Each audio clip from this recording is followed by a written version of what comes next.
Définir des cas de charge. Ici le cas où vous avez différentes fixations avec différentes forces. Alors chaque cas de charge a ses propres fixations et ses propres forces. Je passe sur un bloc, une poutre. Ce poutre à largeur 500 mm à 30 à 80 mm. Je lance l'application pre-post. Dans le premier pas, je fais comme avant. Nouveau élément, fini fichier, élément et simulation fichier. Vous changez rien dans le premier menu. Par contre, dans le prochain menu, vous changez du statique linéaire blocage globaux à statique linéaire blocage de Suka. C'est toujours dans la solution 101. C'est statique linéaire. Je change, je dis OK. En première étape, on voit rien qui a changé ici. Vous avez les solutions, etc. Première chose, j'introduis un maillage. Comme toujours, je change ici 80. Il n'y a aucune influence maintenant si je fais des changements là. Par contre, la largeur globale, je veux 10 mm. Pourquoi cet paramètre n'a pas d'influence? Vous savez pas quelque chose qui est ronde, pas de rayon, rien. Alors, cet paramètre ne change pas du tout quelque chose dans le maillage.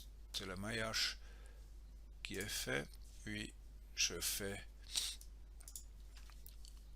que cette poutre est faite en acier. Je change au fichier sim. Dans le fichier sim, j'ai le load case que je rebaptise. Je dis c'est le cas de charge, le load case 1 qui est traction. Je définis une traction là. Alors, la force que j'introduis sur cette surface tire dans la direction X et je tire avec 10 000 newtons. Et puis, à l'autre côté, je fais une fixation comme vous le connaissez. Alors, encastrement de cette surface, c'est encastré.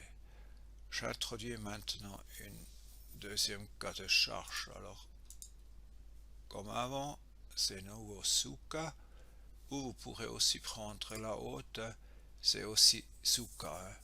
Alors, un peu bizarre, nommé ici étape Suka, mais c'est la même chose. Faites attention jamais d'utiliser solution, c'est quelque chose d'autre. Faites attention à ça. Je reviens dans les prochaines semaines une fois sur ça, mais vous avez Suka. Moi, je préfère la solution ici. Alors, nouveau Suka. Je dis c'est le Suka load case 2 et je fais une flexion.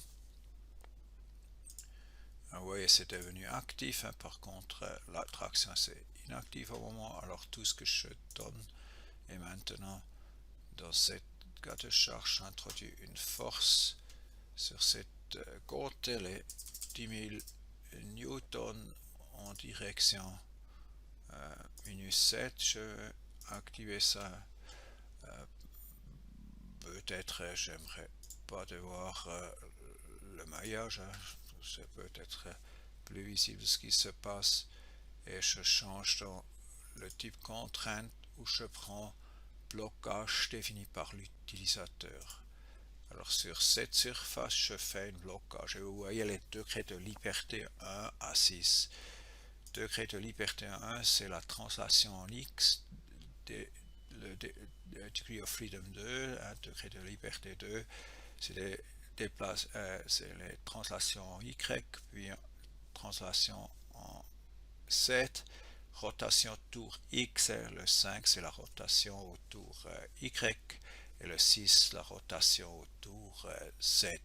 Moi je bloque tous. Je me souviens que les éléments tétraédriques, ils n'ont pas de rotation, alors je peux aussi laisser libre, ça c'est complètement égal ce que vous faites ici. Je les mets libre. Faites attention ici dans les translations que vous ne donnez pas un déplacement. Ça veut dire vous pourrez en FM pas seulement donner une force mais aussi un déplacement défini. Mais je le fixe. Alors je le fixe Et pour chaque nœud, je vois maintenant quelque chose comme un vecteur bloqué, hein, dans quelle direction. Alors c'est fait, hein, et je vois le cas de charge flexion avec ces charges et blocages, et ici je vois le cas de charge traction avec la force et la fixation. Je laisse calculer comment, sans des problèmes, hein, vous laissez tourner ça.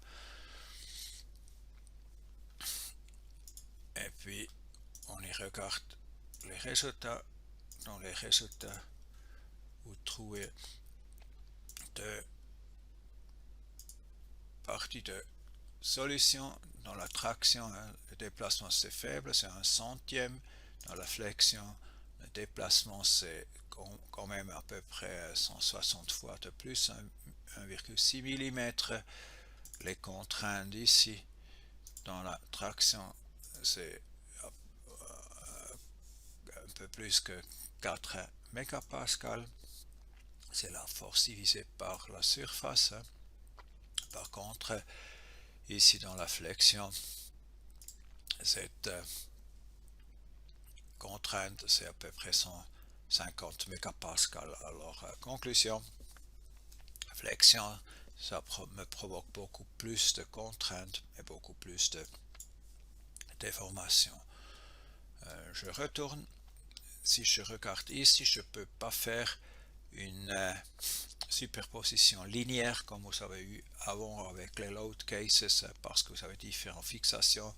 Ça fait aucun sens de faire une superposition linéaire, c'est pas possible. Bon, c'est tout ce que je veux vous montrer. C'est fait. Bonne chance.